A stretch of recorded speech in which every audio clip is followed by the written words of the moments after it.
SST. Saya lihat ada beberapa mahasiswa dia mengeluh katanya kadar elektrik naik. Saya tak faham. Mungkin dia, betul saya tidak tahu. Dia ni mewakili, selalu saya sebagai pejuang mahasiswa dulu, kita kata kita ini conscience of the majority. Mewakili hasrat perjuangan hati nurani rakyat terbanyak. Tapi kadar elektrik tak naik.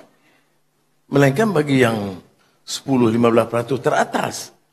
Apakah benar dia terkesan umpamanya kita universiti umpamanya mengenakan kadar elektrik bagi mahasiswa? Kalau benar, itu kita harus betulkan. Yang saya tahu, universiti dikecualikan, universiti awam dikecualikan.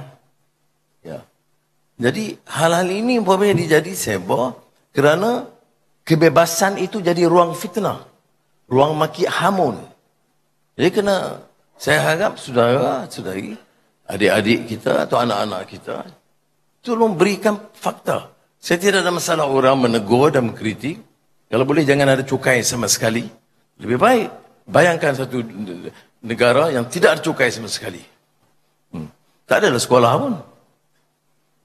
Tak adalah nak naik gaji penjawat awam. Cukai tak ada. Jadi cukai yang bagi kita, kalau boleh jangan bebankan rakyat banyak. Sebab itu kadar elektrik yang diputuskan oleh rakan-rakan menteri, oleh jemaah menteri, itu elak daripada membebankan. Tapi andai kata ada satu dua yang terkena, wallahualam, boleh kita baiki.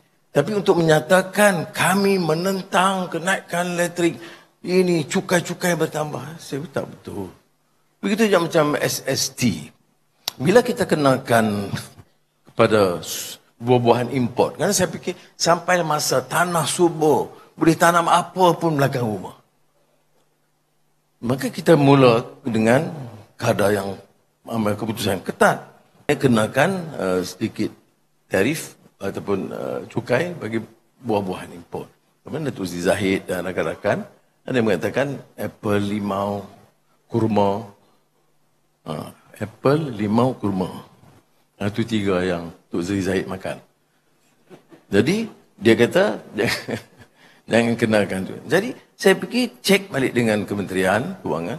Ada Sabah je kerana limau yang agak murah yang dimakan. Jadi kita boleh kecualikan, boleh.